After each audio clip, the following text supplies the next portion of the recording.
안녕하세요. 안녕하세요. 네, 반갑습니다.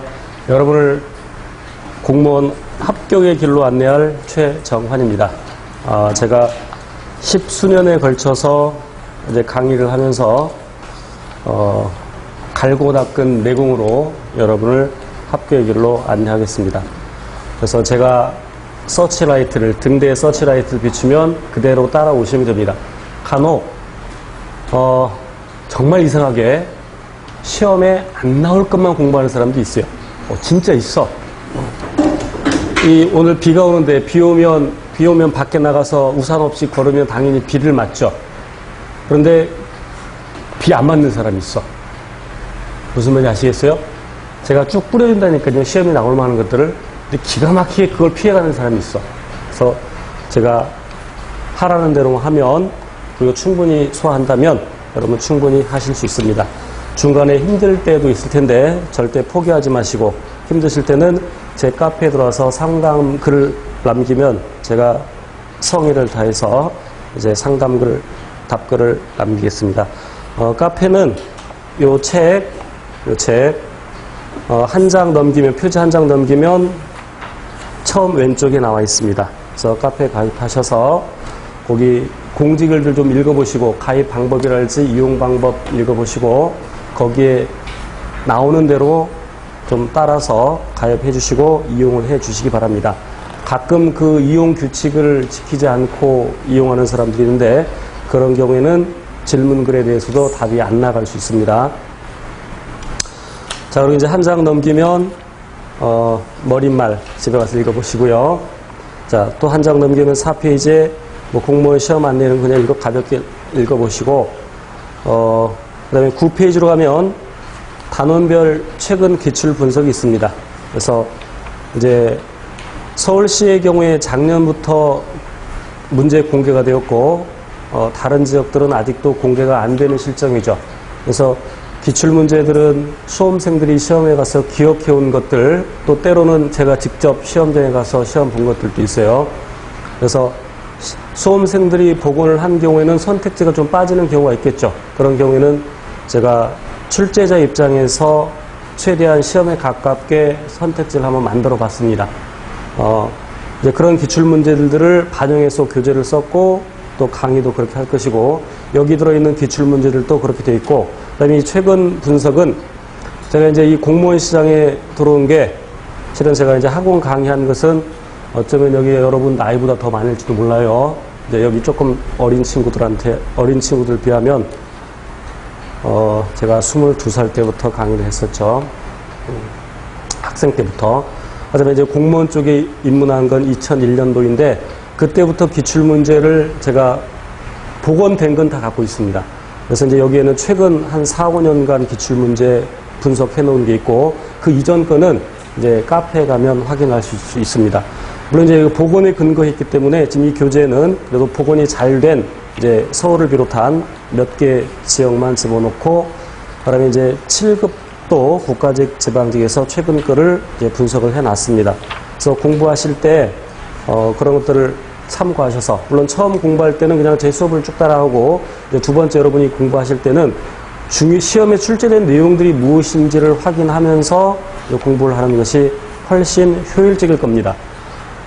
우리 공부하는 이 생물, 내지는 생물학, 내지는 생물학 개론은 여러분이 학문을 위해서 공부하는 것이 아니라 시험을 위해서 공부하는 것입니다. 따라서 시험 출제 경향에 맞춰서 공부를 하셔야 됩니다. 그래서 이제 또 장을 넘겨서 이제 내용 3페이지부터 나오는데, 거기는 이제 문제를 실어 놓지 않았지만 5페이지를 한번 보세요. 5페이지. 거기 기출문제라고 적혀 있죠. 5페이지 오른쪽 하단에 기출문제. 그래서 군데군데 이렇게 중요한 기출문제가 이론편에 들어 있습니다. 그래서 공부하고 바로 확인하실 수 있게끔 제가 책 구성을 했고, 그 다음에 또 개념편 넘기면 매 장마다 또 적중 예상 문제가 있는데, 그러니까 12쪽에 적중 예상 문제. 이 적중 예상 문제도 최대한 기출 문제를 많이 반영을 했습니다. 그래서 또 감안하셔서, 물론 이제 적중 예상 문제랄지 요 개념편에 나오는 기출 문제는 우리 시간 관계상 강의 시간에는 다루지 못하는 걸 양해하시고, 공부하시고 스스로 풀어보시고 이해되지 않는 게 있으면 이제 카페에 질문을 남기시면 제가 답글을 달겠습니다. 자, 이제 3페이지로 가서 제 1장 생명현상의 과학적 탐구. 물론 우리 교재 구성을 보면 목차에 보면 전부 22장까지 되어 있습니다. 생태계까지. 이제 전에 심화 교재에서 좀 어려운 내용들을 빼고 기본 교재로 만들었는데, 그래서 두 챕터는 예전 심화에서 두 챕터는 빼고, 그러니까 식물 파트하고 그다음에 생식 파트가 일부 빠졌습니다. 그러면 나중에 심화반에서 다루면 될 것이고요. 자, 이제 3페이지로 가서 생명현상의 과학적 탐구부터 보겠습니다. 여기 생명과학의 정의 및 활용 나와 있는데, 생명과학은 말 그대로 우리 생명체에 대한 학문이죠. 이런 개념들은 시험에 나오지 않을 것이고, 생명과학의 활용, 이런 것도 그냥 한 번쯤 읽어보시면 되고, 생명과학의 연구 대상도 여러분이 지금 일부러 외우지 않아도 이 과정을 듣게 되면 저절로 외워지게 됩니다. 그를 위해서는 우리 생물이 어떻게 구성되어 있는가를 알면 생명과학 연구 대상은 저절로 해결이 됩니다. 우리 생물은 세포를 기본 단위로 해서 체계적으로 구성되어 있죠. 조금 있다가 생물의 특성에 대해서 공부할 텐데, 미리 이제 생물의 특성 간단히 얘기하면 세포를 기본 단위로 해서 체계적으로 구성되어 있다. 그래서 세포들이 모여서 조직이 되고, 이때 구조와 기능이 같은 세포들이 모여서 하나의 조직이 되죠. 여러분 꼭 기억하실 것이, 물론 제가 지금 말하는 것이 시험에 직접 나오는 건 아니지만, 이 말을 이해하고 있으면 이제 뒤에 나오는 것들 쉽게 이제 이해되는 것들이 있습니다. 구조가 기능을 결정합니다. 제가 굉장히 강조하는 것인데, 구조가 기능을 결정하죠. 자동차가 굴러갈 수 있는 것은 자동차 바퀴가 동그랗게 있기 때문이죠. 거기 자동차의 바퀴가 네모나타면 굴러가기 어렵겠죠. 그래서 구조가 같은 것들은 기능이 되게 같겠죠. 그래서 구조와 기능이 같은 세포들이 모여서 조직이 되고, 그 조직들이 모여서 기관이 되고, 예를 들어서 사람을 예를 들면 사람의 하나의 소화기관으로서 위를 한번 생각해 볼게요. 위는 비가 와서 잘 부러지네요. 자, 위는 상피 조직을 갖습니다. 상피 조직이라는 것은 우리 피부 바깥쪽을 덮거나 아니면 내장기관, 위나 소장과 같은 내장기관의 안쪽 벽을 덮는 부분이 상피 조직이죠. 당연히 위에도 상피 조직이 있고, 그리고 결합 조직이라는 게 있습니다. 결합 조직이라는 것은 연결해주고 지탱해주는 그런 역할을 하는데, 결합 조직의 대표적인 게 혈액입니다.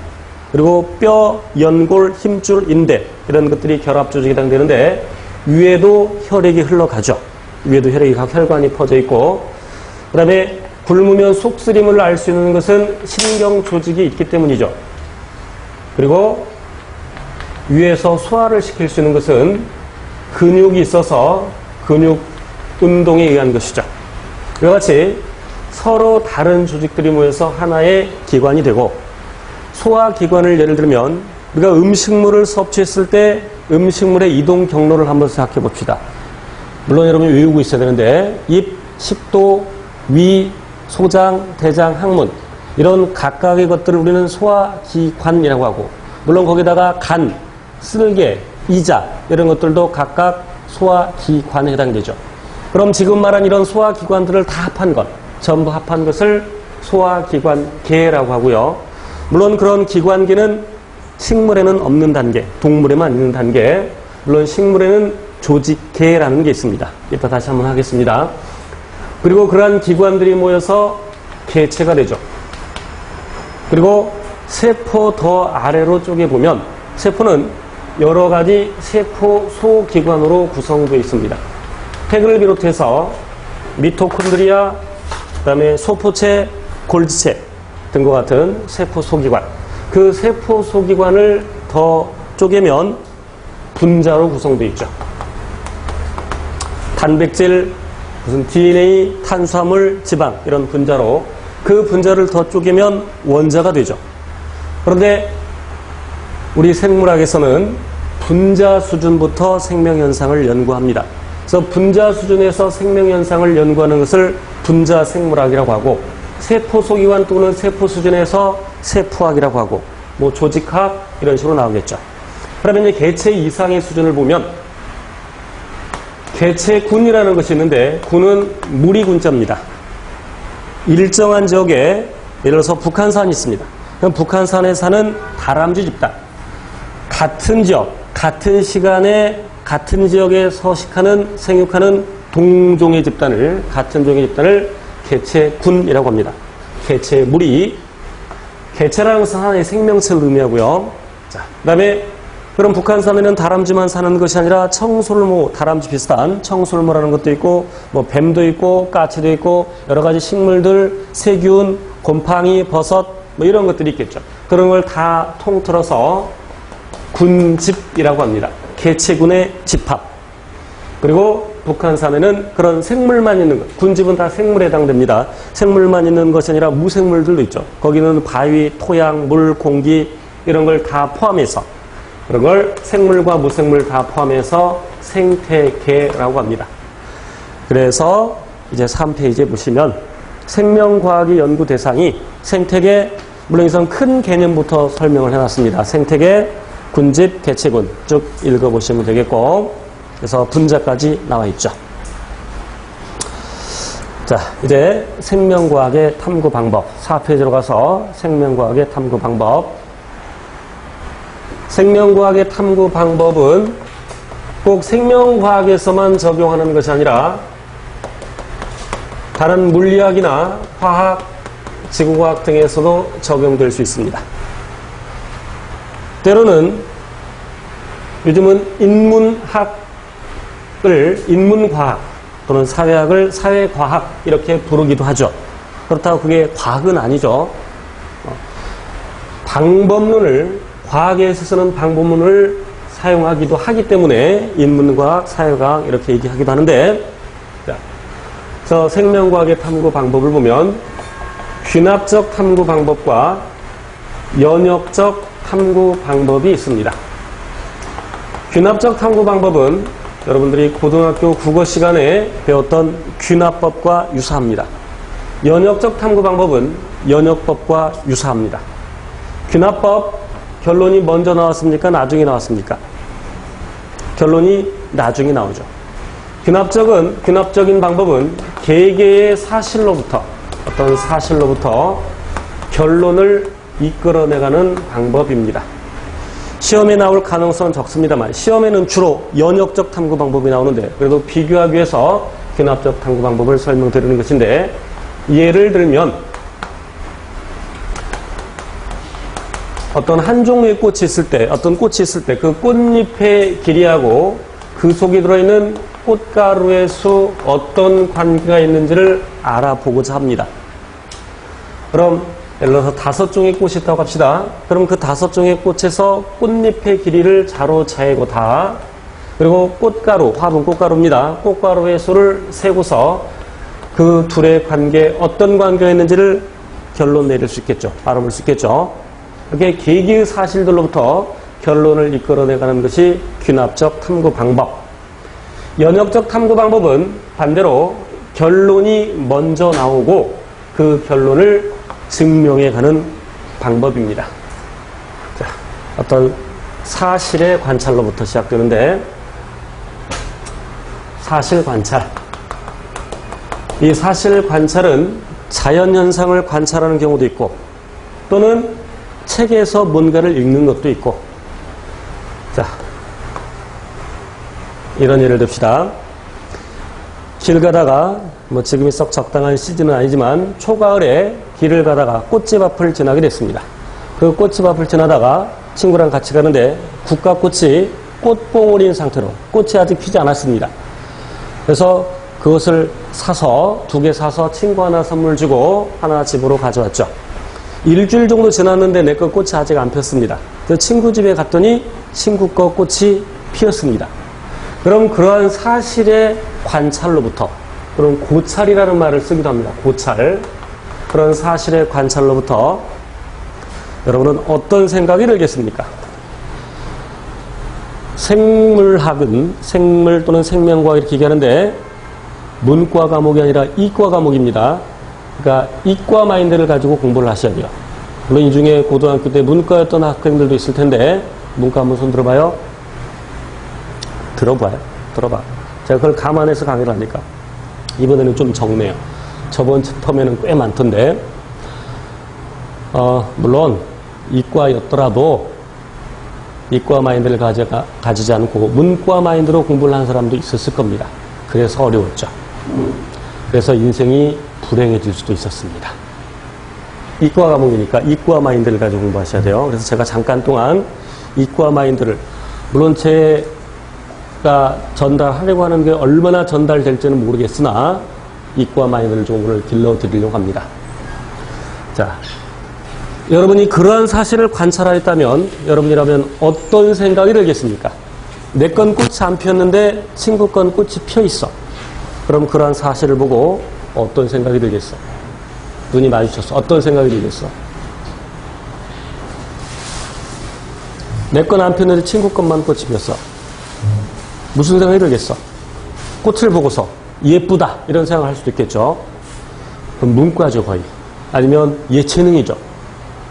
그런 것들을 보고 뭐 시로 표현하거나 뭐 그림을 그리거나 뭐 작사 작곡을 하거나 뭐 그랬었겠죠.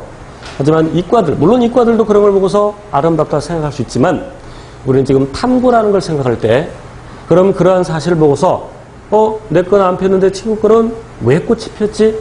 왜라는 생각이 들어야 됩니다.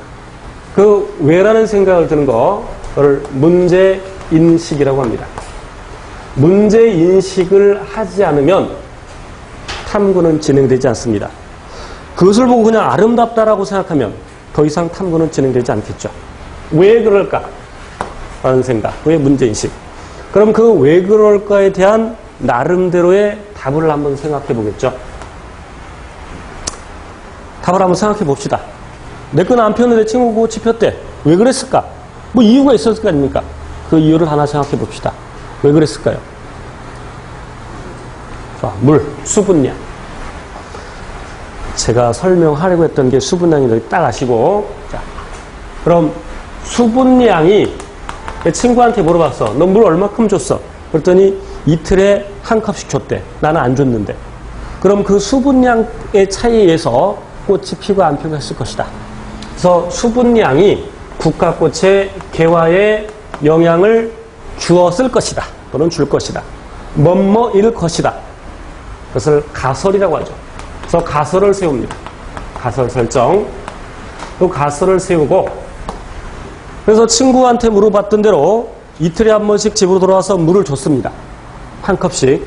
그랬더니 3일 후에 꽃이 폈어.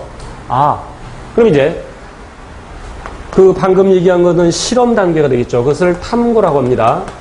그래서 친구한테 물어보기를 그래서 물 이틀에 한 컵씩 줬다고 했으니까 나도 이틀에 한 번씩 물을 줘야 되겠다. 실험 계획을 세우는 것이죠. 탐구 설계. 그리고 실제로 그렇게 하는 겁니다. 탐구 수행. 탐구 설계 및 수행. 그랬더니 3일 후에 뭐 3번 줬더니 꽃이 폈다. 그럼 그 꽃 핀 사실을 자료라고 합니다. 자료를 해석하죠. 결과를 분석하는 겁니다. 결과를 분석해서 자, 그럼 아까 다시 수분량이 국화꽃의 개화에 영향을 준다고 가설을 세웠는데 그렇게 물을 줬더니 꽃이 폈어. 그럼 수분량이 국화꽃의 개화에 영향을 주는구나 라고 결론 내릴 수 있어요? 없어요? 있어요? 없어요? 없습니다.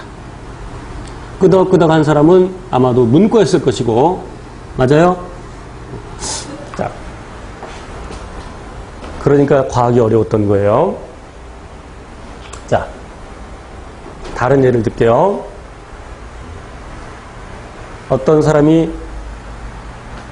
감기 특효약을 개발하고 그 사람이 말하기를 이 약으로 말씀드릴 것 같으면 한 번만 먹어도 감기가 뚝 떨어지는 그런 약이 올시다.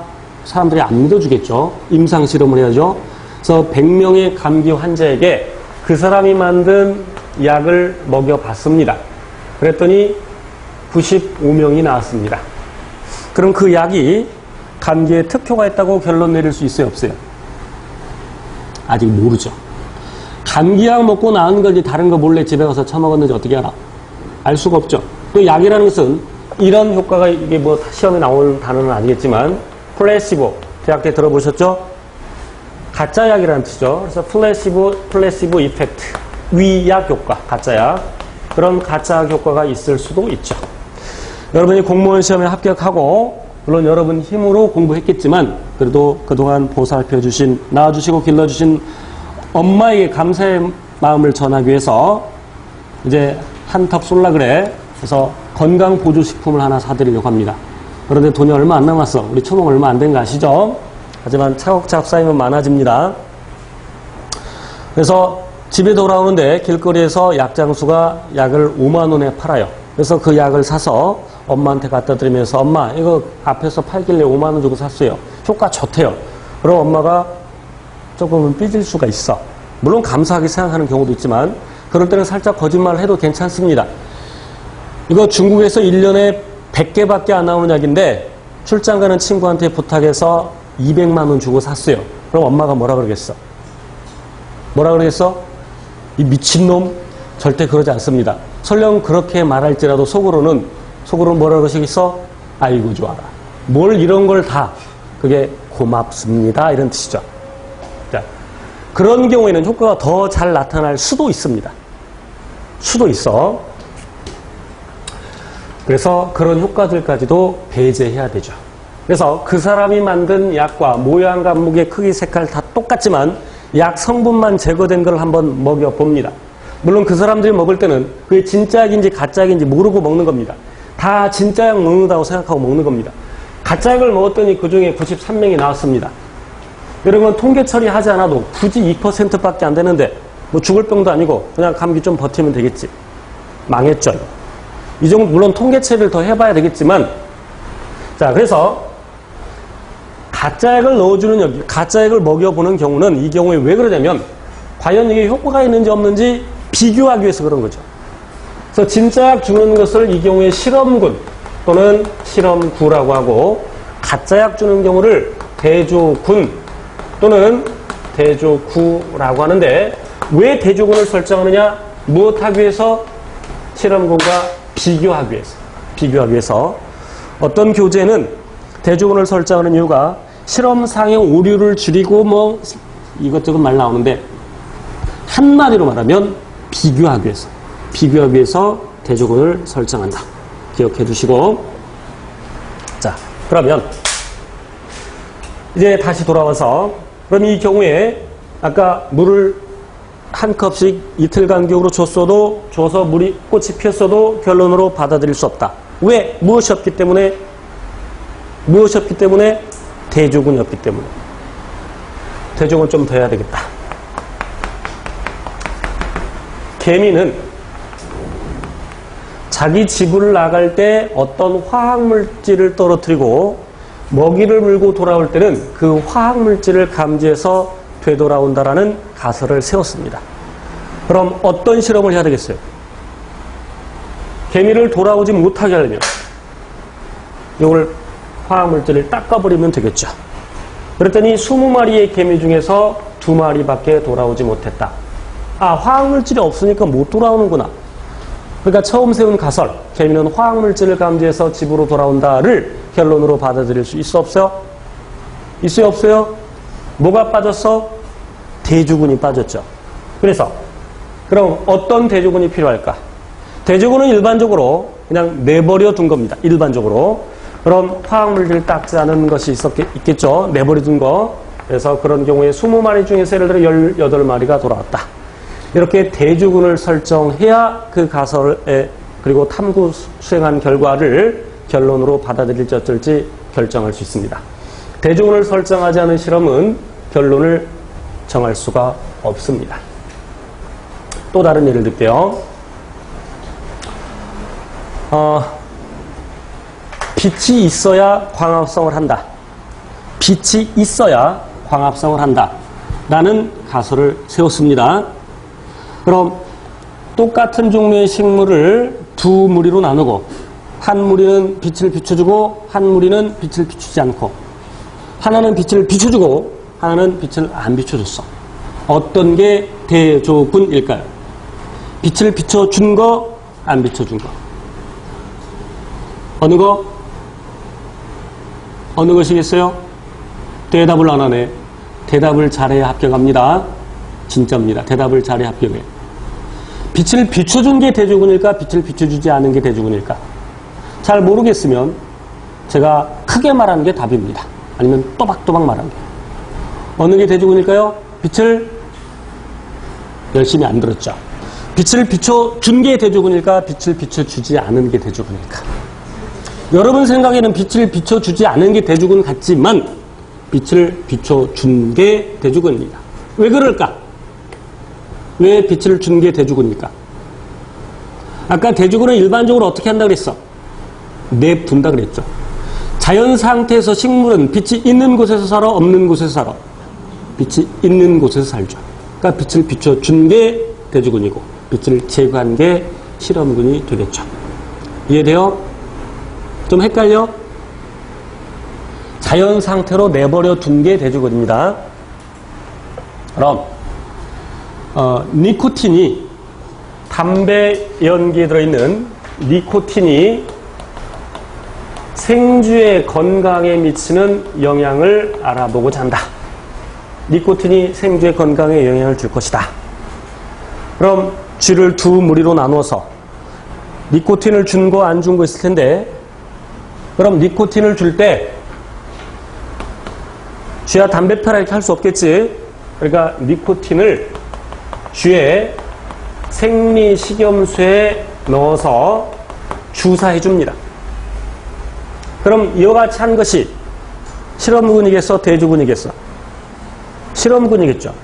그럼 대조군은 내버려 둔 것도 필요하지만 생리식염수를 주사바늘로 찌르는 것이 이렇게 해서 찔러 주사해 주는 것이 영향을 줄 수도 있죠.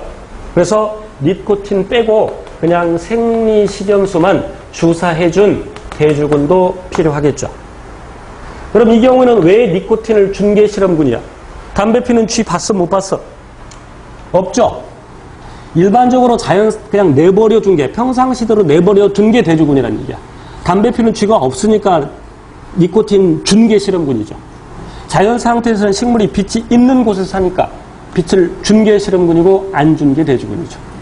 이해되시겠어요? 점심 식사가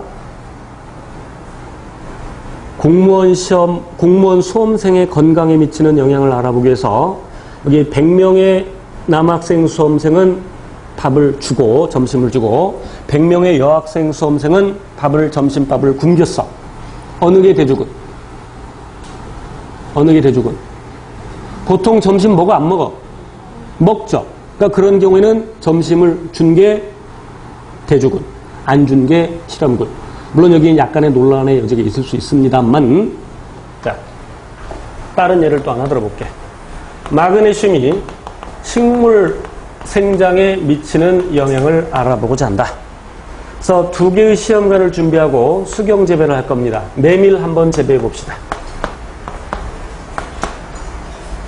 뿌리 대충 그려놓고 식물이 깃을 때 대충 그릴게요. 그럼 하나는 마그네슘을 넣어주고 하나는 마그네슘을 넣어주지 않고 어떤 게 대조군? 넣어준 게 대조군일까? 안 넣어준 게 대조군일까? 답을 알려준댔잖아.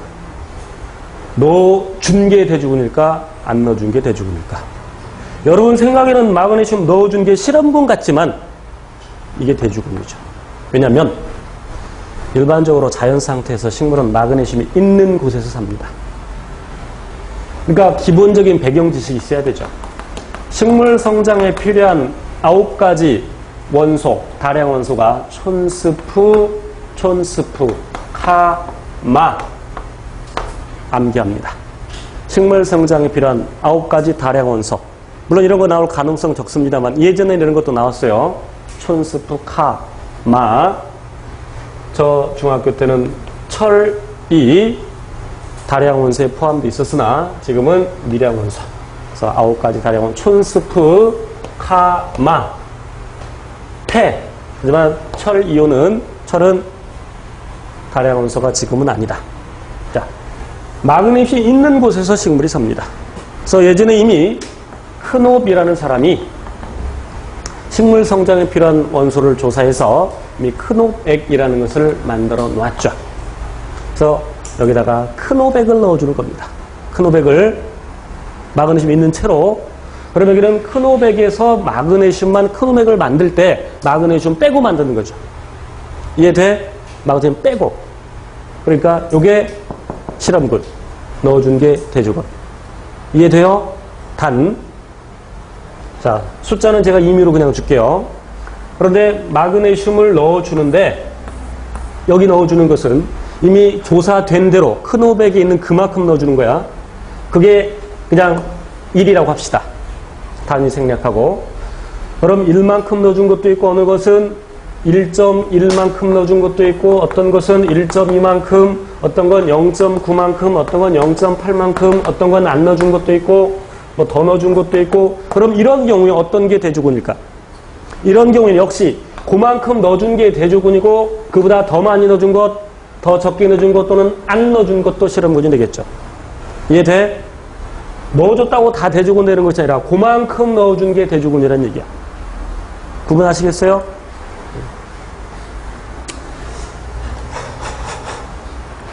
자, 그리고 실험실에서 할 때는 되게 증류수라는 말이 나오면 증류수 넣어준 거, 증류수라는 말이 나오면 그것이 대조군입니다. 자, 예를 들면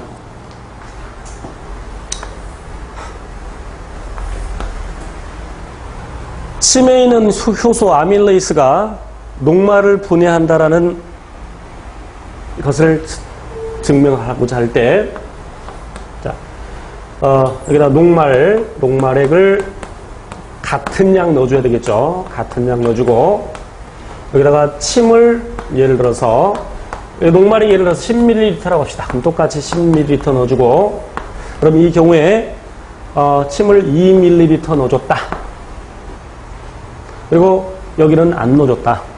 그럼 이때는 여기는 전체 부피가 12ml인데 얘는 12ml가 아니죠. 그럼 이런 경우에 여기다가 뭘 넣어줘야 되냐면 증류수를 넣어줘야 되죠. 이해돼요? 예를 들어서 이제 pH가 침에 있는 그 효소 아밀레이스 녹말 분해 요소입니다.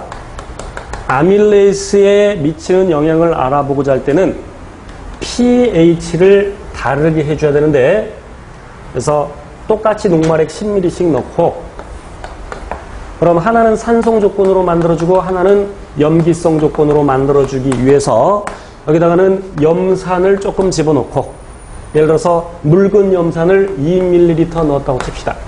여기다가는 수산화나트륨 2ml 넣었다고 칩시다. 그럼 여기다가는 얘는 이렇게 되는데 얘는 부피가 다르죠. 그래서 여기다가는 증류수를 집어넣어야 되죠. 물론 증류수를 집어넣음으로써 pH를 7로 유지를 시키는 거고, 이건 산성 조건으로 만드는 거고, 산성이 무언지 염기성이 무언지는 이따가 얘기하겠습니다. 그래서 일반적으로 증류수를 넣어주는 거 일반적입니다. 일반적으로 증류수 넣었다 그러면 그것이 대조군이 됩니다. 됐죠? 자, 그래서 아까 다시 돌아와서 시간이 좀 걸렸는데 수분량이 개화에 영향을 준다고 가설을 세웠을 때 수분량을 서로 다르게 해봐야 되겠죠. 그래서 하나는 물을 주고 하나는 물을 안 주고, 그래서 꽃이 피나 안 피나 봤더니 물을 준 녀석 꽃이 피고 물을 안 준 녀석도 꽃이 피었어. 그럼 수분량이 개화에 영향을 준다라는 것을 결론으로 받아들일 수 있어 없어? 없죠. 자, 그런데 여기 물을 주고 여기는 물을 안 주는데 여기는 빛을 비추고 여기는 또 빛을 안 비추고, 그럼 돼 안 돼? 안 되죠. 똑같이 빛을 비춰야 되죠. 온도도 똑같게 해야 되죠. 아까 점심 식사가 공무원 수험생의 건강에 미치는 영향을 알아보기 위해서 점심 식사가 아까 여학생물이 남학생물로 나눴죠. 실은 그건 잘못된 실험입니다. 똑같이 해야 돼. 둘 다 여학생으로 하건 둘 다 남학생으로 하건 그냥 골고루 섞어서 하건 오케이? 그런 것마저도 다 똑같게 해줘야 되죠. 그런 걸 뭐라 하냐면 통제변인이라고 하죠. 통제변인. 그럼 여기서 수분량을 서로 다르게 해줬죠. 물론 더 정확히 하려면 물 주는 양을 여기는 예를 들어서 뭐 10ml 너무 적다. 뭐 50ml 주고 100ml 주고 150ml, 200ml 이렇게 또 안 준 것도 있고 이렇게 다양하게 해봐야 되겠죠. 그랬더니 수분량에 관계없이 전부 다 꽃이 피었어. 그럼 그 가설을 결론으로 받아들일 수 없죠. 자, 어쨌건 지금 이 수분량이 개화영향을 준다라고 생각해서 가설을 세웠을 때 수분량만 다르게 주고 나머지 모든 조건들을 다 똑같게 해야 되죠. 심지어 꽃의 처음 상태, 화분의 크기까지도 다 똑같게 해야 됩니다. 그런 걸 통제 변인이라고 하고 다르게 해준 것, 수분량, 그것을 조작 변인이라고 얘기하죠. 조작 변인과 통제 변인을 합해서 독립 변인이라고 합니다. 요거 기억하셔야 돼요.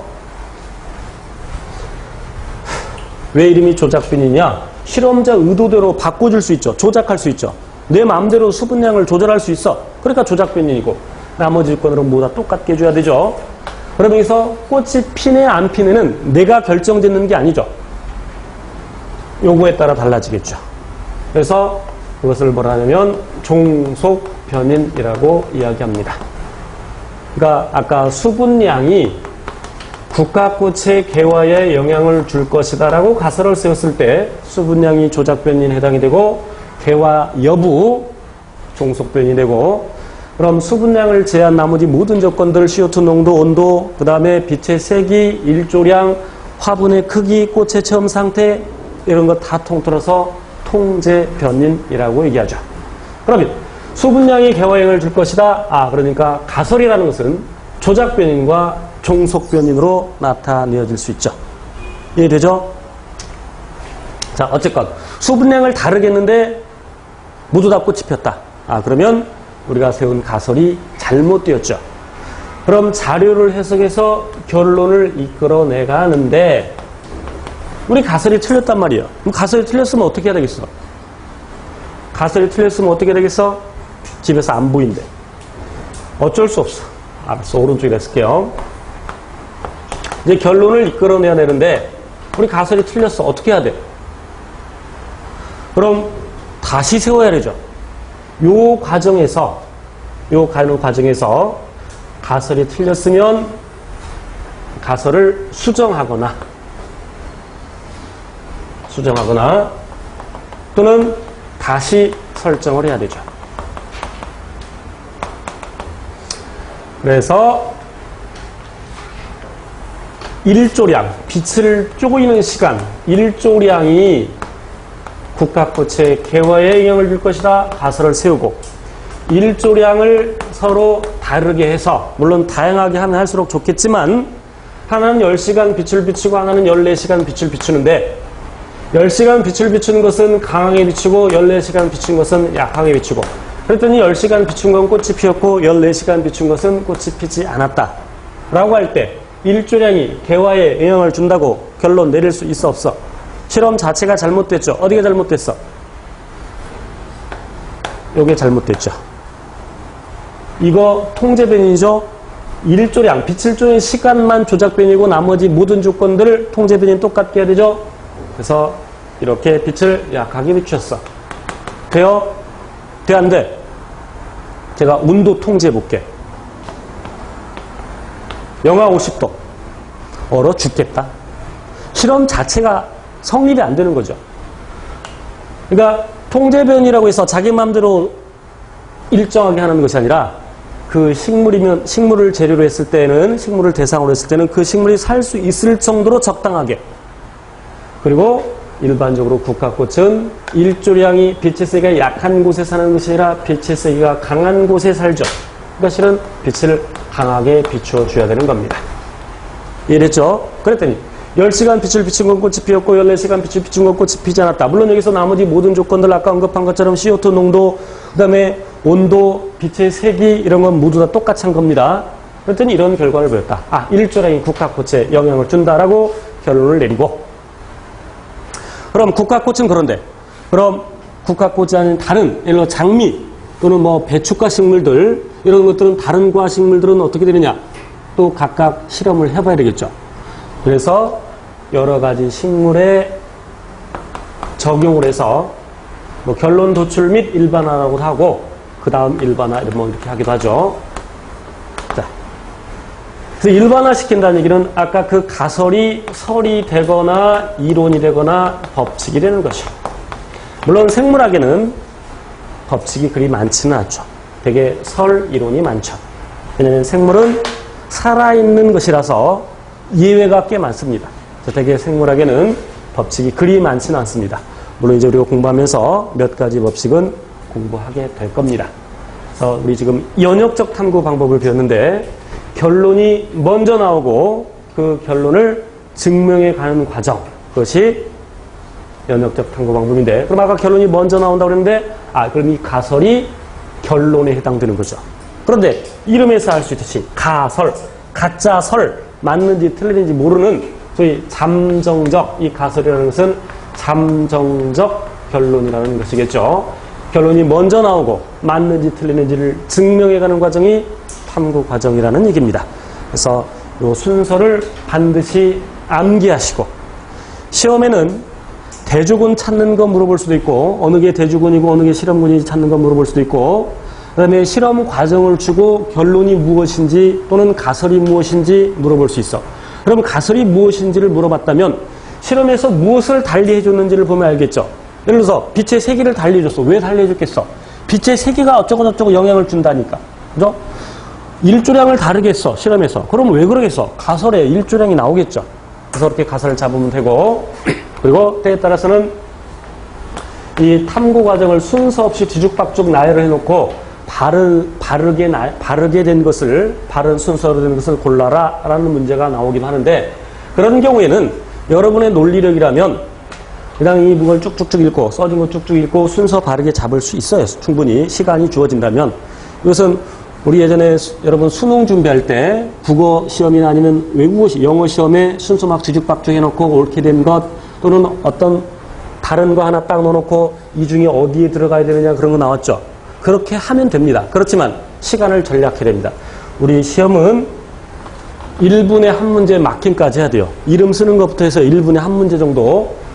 그러면 이렇게 해결해서는 시간이 부족합니다. 따라서 이 순서를 암기해놓고 그리고 여기 각각 뒤죽박죽 했을 때 이것이 무엇에 해당되는지 직접 쓰는 겁니다. 이게 문제인식인지 탐구 설계인지 수행인지 아니면 가설인지 결론인지 써놓고 여기서 순서를 바로 잡는 게 시간을 훨씬 절약할 수가 있습니다. 어쨌건 순서 꼭 기억해 두셔야 됩니다. 자, 그 다음에 5페이지 볼게요. 5페이지 맨 밑에 보면 동그라미 2번 찾으세요. 굵은 글씨로 변인통제. 변인통제. 그럼 변인통제라는 말은 뭘까? 아까 통제변이 뭐였어요? 실험군과 대조군 똑같게 해놓은 게 똑같게 해주는 것을 통제변인이라고 했고 그렇게 해주는 행위 그러니까 조작변인만 다르게 해주고 통제변인을 모두 똑같게 해주는 행위를 변인통제라고 합니다. 넘깁시다. 자, 6페이지에 6번 연역적 탐구 과정의 이해라고 나와 있는데 연역적 탐구 과정의 이해. 그래서 첫 번째 파스테르의 탄저병 백신 발견의 실험인데 파스테르는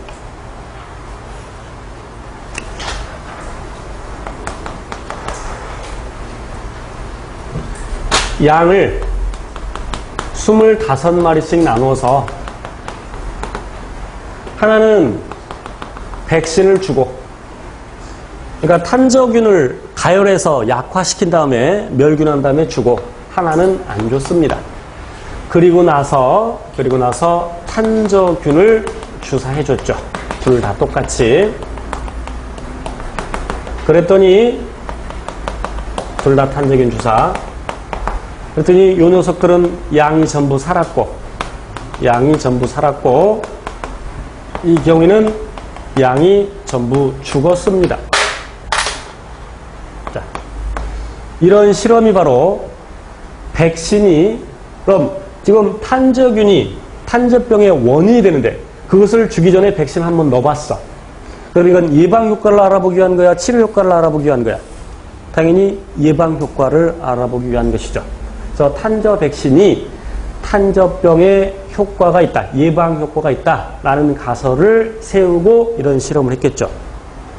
어느 게 대주군, 어느 게 실험군. 어느 게 대주군? 백신 준 거, 안 준 거? 안 준 게 대주군. 이런 게 시험 나올 수 있습니다. 그 다음에 플레밍의 페니실린 발견. 플레밍은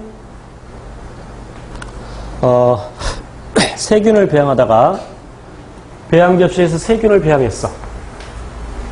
그런데 어느 부분에 지금 세균들이 이렇게 막 살고 있는데 어느 부분에는 세균이 살지 못하고 죽어 있는데 그 부분에는 곰팡이가 있었어. 푸른 곰팡이가. 그 푸른 곰팡이가 있는 곳에는 세균이 없었어. 그래서 그 푸른 곰팡이에서 어떤 물질을 추출해서 이 물질을 추출해서 두 개로 다시 나눠서 하나는 그 추출물을 넣어주고 하나는 안 넣어주고 그리고 세균을 배양해봤어. 그랬더니 그걸 넣어준 것은 세균이 살지 못하고 여기는 세균이 살았어. 그래서 푸른 곰팡이로부터 항생제인 페니실린을 발견하게 되죠. 자, 그 다음에 세 번째, 에이크만의 각기병에 대한 탐구는 여러분 스스로 읽어보면서 공부를 하시고요. 자, 이제 생명의 특성 7페이지로 갑니다.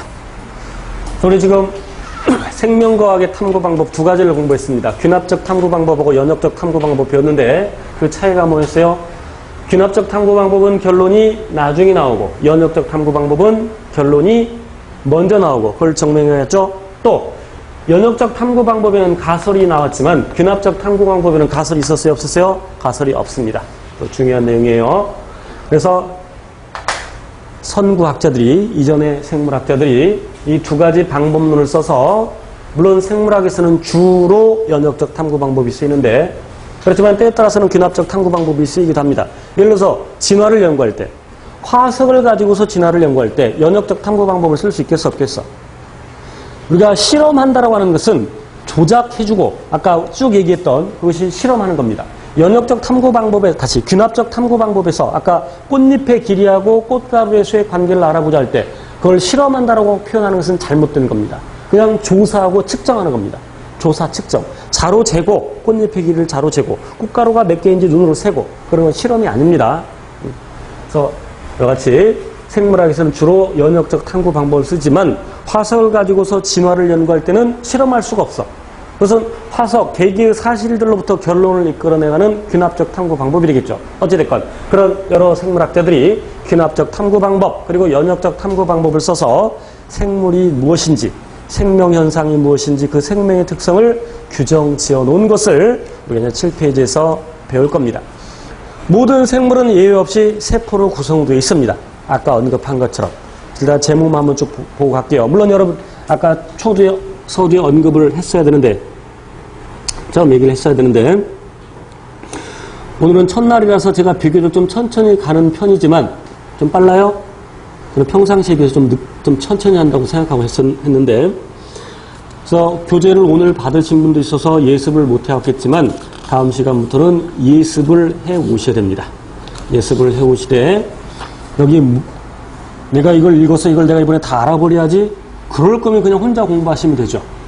그래서 어떤 내용들이 있는가 그냥 제목 정도 개략적인 것만 보고 오시면 됩니다. 그림 있으면 그림 보시고 제목들 생명의 특성 예를 들어서 생명의 특성을 예습한다면 물론 시간이 충분히 있을 때는 직장 다니지 않고 그냥 공부만 하고 있을 때는 가급적이면 다 읽어옵니다.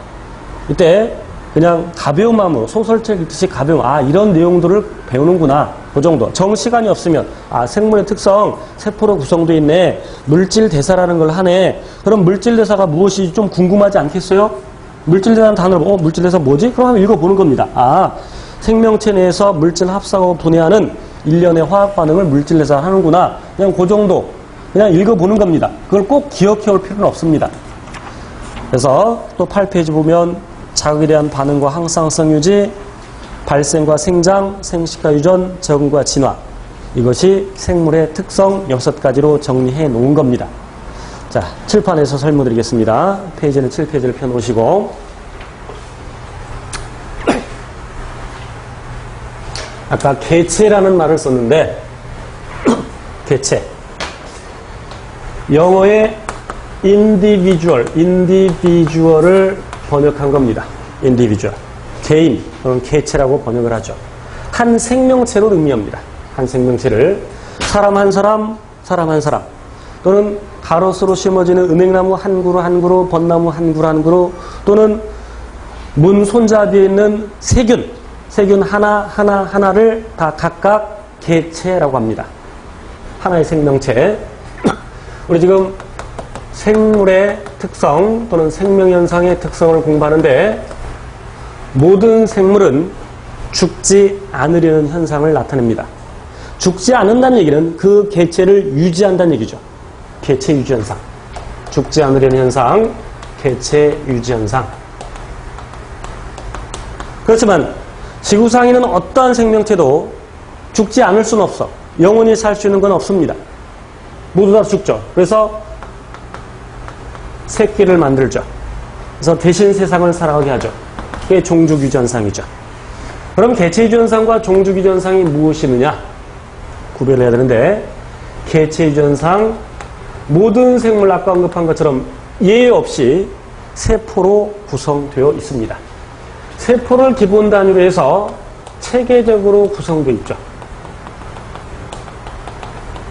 물론 어떤 생물은 세포 하나로 되어 있는 것도 있습니다. 세포 한 개로 되어 있는 생물을 단세포 생물이라고 합니다. 단세포 생물의 예로는 세균, 대장균 같은 세균, 아니면 집신벌레, 아메바 이런 것들이 있겠고 여러 개의 세포로 구성된 생명체를 다세포 생물이라고 하겠죠. 사람이 당연히 다세포 생물에 해당이 되죠. 사람 세포를 기본 단위로 해서 체계적으로 구성되어 있습니다. 그럼 단세포 생물은 세포 하나가 한 개체인데 더 확장될 것이 없죠. 그렇지만 단세포 생물도 세포 내용물을 보면 아까 이게 정리했었죠. 세포를 더 작은 단위로 쪼개갈 때 여러 가지 세포 소기관으로 구성되어 있다. 핵을 비롯해서 소포체, 골지체 등 곧 배울 텐데 물론 세균의 경우에는 핵이나 소포체, 골지체 이런 건 없습니다. 구체적인 거 이따 나와요. 나중에. 그리고 세포 소기관을 또 쪼개면 분자로 구성되어 있다. 분자를 더 쪼개면 원자로 구성되어 있다. 그래서 어쨌건 체계적으로 구성되어 있는 건 사실입니다. 세포도, 단세포 생물도. 하지만 되게 이제 세포를 기본 단위로 해서 아까 언급한 것처럼 조직, 기관, 개체 이렇게 체계적으로 구성되어 있다. 다시 한번 강조하는데요. 아까 구조가 무엇을 결정한다 그랬어요? 기능을 결정한다 그랬죠. 그럼 구조가 같으면 기능이 같다. 그래서 구조와 기능이 같은 세포들이 모여서 조직이 된다. 서로 다른 조직들이 모여서 기관이 된다. 그 기관들이 모여서 개체가 된다. 그런데 식물에만 있는 단계, 물론 이렇게 얘기할 때는 식물과 동물만 생각할 때입니다. 자, 참고로 나중에 또 언급하겠습니다만 참고로 5개 체계를 미리 설명드리면 시간 되실 때 외워두세요. 요 개는 킹덤을 번역한 겁니다. 킹덤은 대개 왕국이라고 번역이 되지만 그래서 예를 들어서 플란타 킹덤 그러면 이걸 식물의 왕국 이렇게 번역을 해놓으면 아 이거 문과생이 번역했구나 금방 알 수 있죠. 플란타 킹덤 그러면 식물계라는 뜻입니다. 그래서 5개 체계 우선 기억하시는데 원핵 생물계, 원핵 생물계, 원시적인 핵, 실은 핵은 없습니다. 세균이 여기에 해당이 되죠. 세균, 대장균과 같은 세균. 그 다음에 원생 생물계, 아까 아메바랄지 집신벌레 이런 것들이 여기에 해당이 되고 그 다음 식물계, 식물은 설명 안 해도 될 것이고, 그 다음에 균계. 여기서 말하는 균은 세균을 얘기하는 것이 아니라 펑자이, 곰팡이를 의미하죠. 곰팡이랄지 버섯 종류, 그리고 5번째 개가 동물계. 이렇게 생물을 5개 체계로 나눌 수 있는데 그 중에서 우선 식물과 동물을 따집니다. 식물과 동물을 따졌을 때 식물에만 있는 단계는 조직계. 우선 이렇게 기억해 둡니다. 식물의 조직에서 구체적으로 설명드릴 겁니다. 동물에만 있는 단계, 아까 언급한 것처럼 기관계.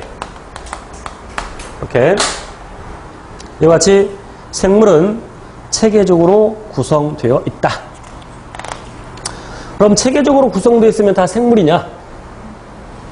자, 요 마이크도 뜯어보면 꽤 체계적으로 구성되어 있을 겁니다. 그렇지만 얘를 생명이라고 할 사람은 없습니다. 왜 이걸 생명이라고 하지 않을까? 왜 이걸 생물이라고 할 수 없을까요? 물론 여러 가지 이유가 있겠습니다만 물질 대사를 하지 못합니다. 물질 대사라는 것은 일상생활에서 신진대사라는 말을 쓰죠.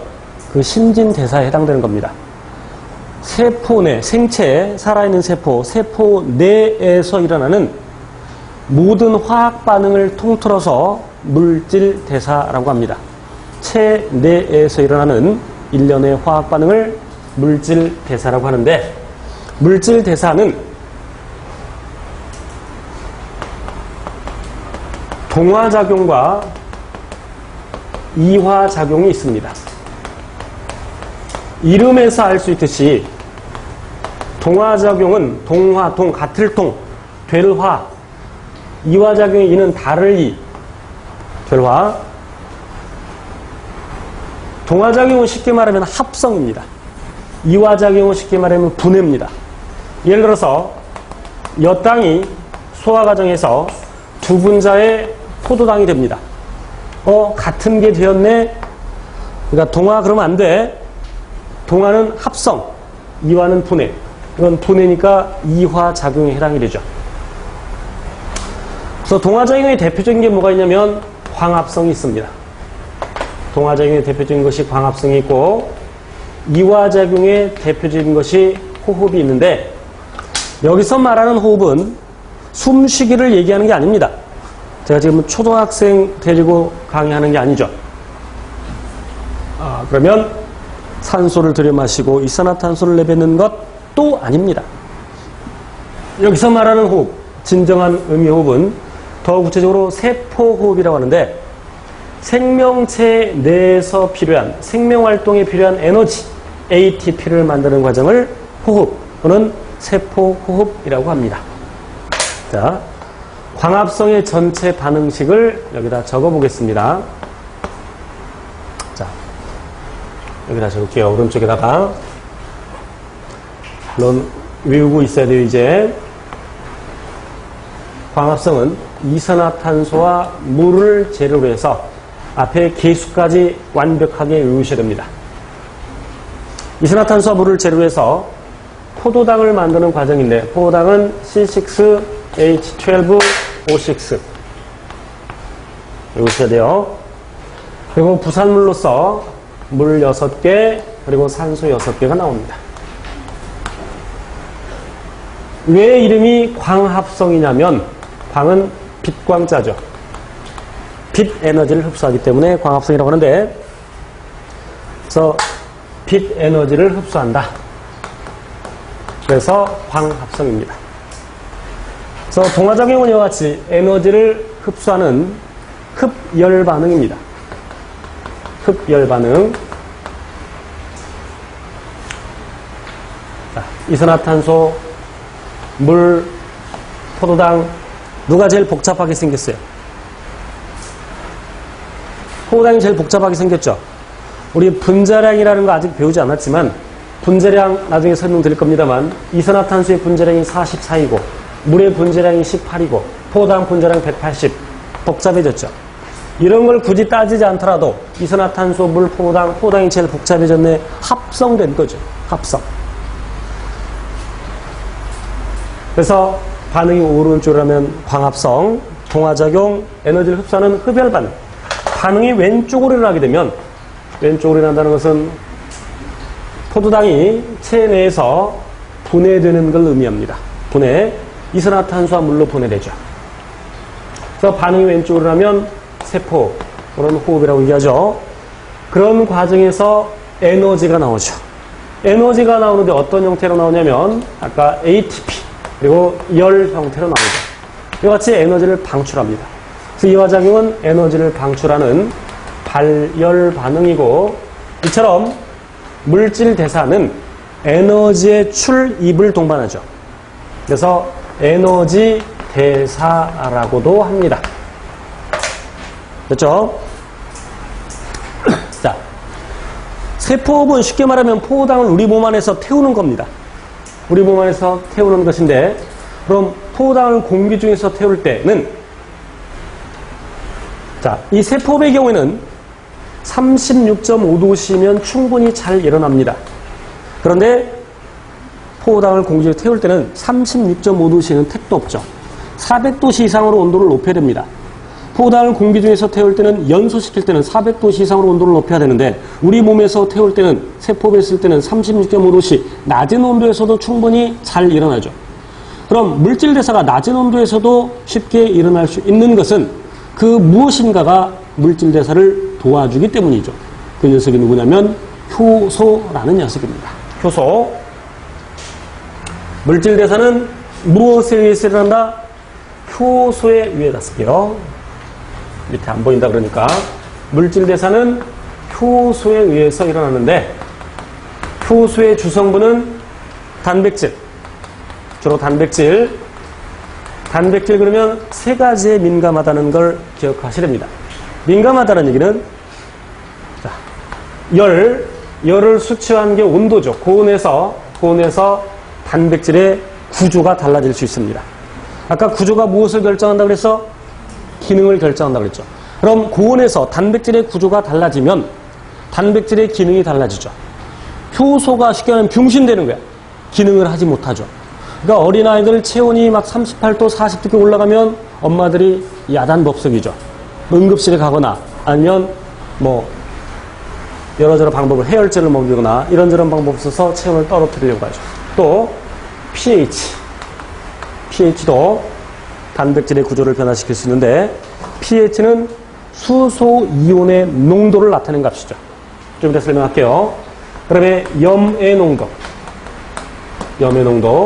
여기서 말하는 염은 꼭 소금만 의미하는 게 아니라, 물론 솔트, 소금 또는 염이라고 번역을 하는데 꼭 소금만을 의미하는 게 아니라 체내에 있는 무기염류를 의미합니다. 이온 형태로 존재하는 무기염류의 농도, 그 염의 농도에도 단백질의 구조가 민감하다. 그 염의 농도를 세 글자로 얘기하면 삼투압입니다. 염의 농도를 세 글자로 얘기하면 삼투압. 쉽게 말하면 체액의 농도. 그래서 우리는 체온을 일정하게 유지해야 되고, 체내 pH를 일정하게 유지해야 되고, 그리고 체내 농도, 체액의 농도, 삼투압을 일정하게 유지해야 되는데, 그것이 좀 이따 설명할 항상성이라는 겁니다. 항상성 좀 이따 얘기하겠습니다만, 항상성 쉽게 말하면 같은 상태, 항상 일정하게 해야 된다, 그런 의미죠. 자, pH에 대해서 설명드리고 갈게요. pH는 이렇게 정의를 합니다. 마이너스 로그 미츠를 10으로 하는 수소이온의 몰 농도. 이 대괄호는 몰 농도를 나타내는데, 몰의 개념이 뭐냐면 몰. 분자나 원자는 크기가 매우 작습니다. 그래서 낱낱이 세기가 어렵습니다. 예를 들어서 모래 공장에 가서, 모래 가게 가서 아저씨 모래 1억 개만 주세요. 아저씨가 당황합니다. 모래 1억 개를 언제 다 세고 있어. 그래서 모래를 팔 때는 개수 단위로 파는 것이 아니라 뭐 1톤, 뭐 10톤 이런 단위로 팔겠죠. 시멘트 가게에 가서 아저씨 시멘트 100만 개 주세요. 아저씨가 당황한다니까. 그래서 40kg 단위로 팔죠. 계란 한 판 몇 개? 30개. 연필 12자루 한 다스. 배추 100포기. 요즘 그런 단위를 잘 안 쓰는데 접. 100개를 접이라고 합니다. 그래서 역시 몰이라는 것도 개수를 나타내는 하나의 단위입니다. 몰은 숫자로 읽을 필요는 없겠습니다만 6.0이 그냥 간단히 6 곱하기 정확히는 6.0 곱하기 10의 23승계를 1몰이라고 합니다. 분자나 원자가 크게 너무 작으니까 이렇게 새로운 개수의 단위를 만들어내 놓은 것이죠.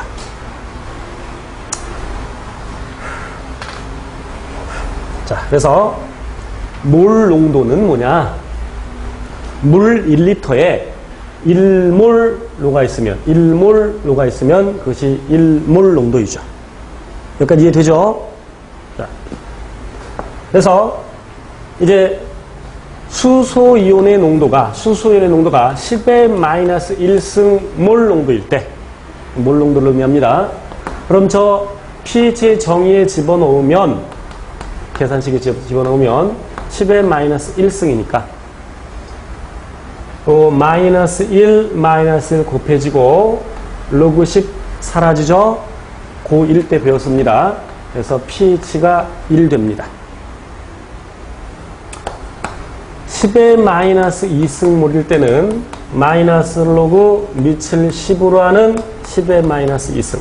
마이너스 2, 마이너스 1 곱해져서 2가 되죠.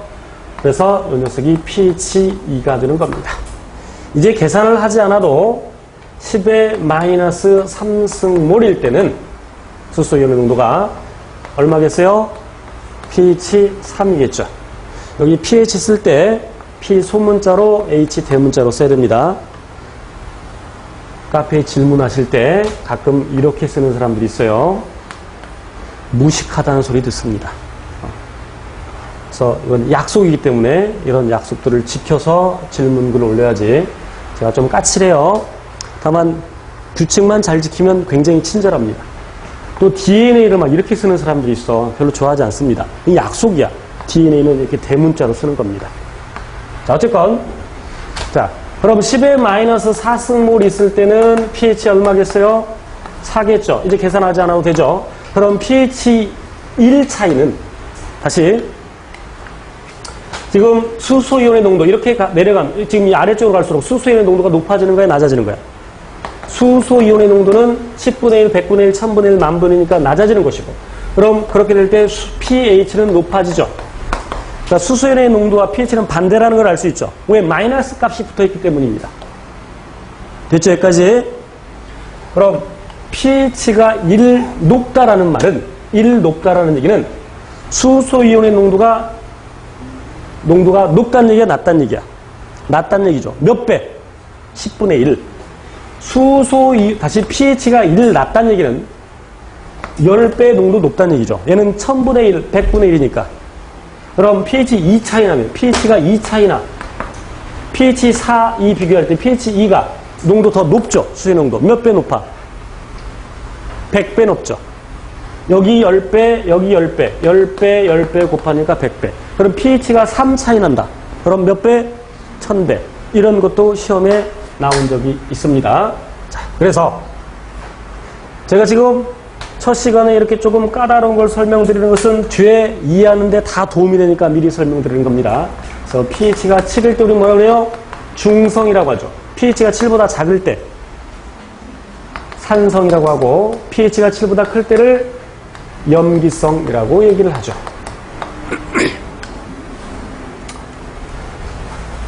자, 그리고 그럼 수소이온의 농도가 높다라는 말은 pH가 높다라는 말이야, 낮다라는 말이야? 그러니까 반대라 그랬죠. 그럼 이때 산성도가 증가하는 거예요, 감소하는 거예요? 산성도가 증가하는 것이죠. 그럼 우리 혈액의 pH가 7.4 정도 되는데, 외우셔야 돼요. 우리 혈액의 pH는 약 7.4 정도인데, 혈액의 pH가 7.2로 떨어졌습니다. 자, 7보다 높으니까 어쨌든 염기성이죠. 그럼 7.4에서 7.2로 pH가 떨어졌을 때 산성도 증가한다라고 표현할 수 있어, 없어? 있어, 없어? 있죠. 비록 염기성이지만 산성도 증가했다라고 표현합니다. 어쨌건 pH 떨어지는 것을 산성도 증가라고 표현을 한다. 자, 잠시 쉬었다 하겠습니다.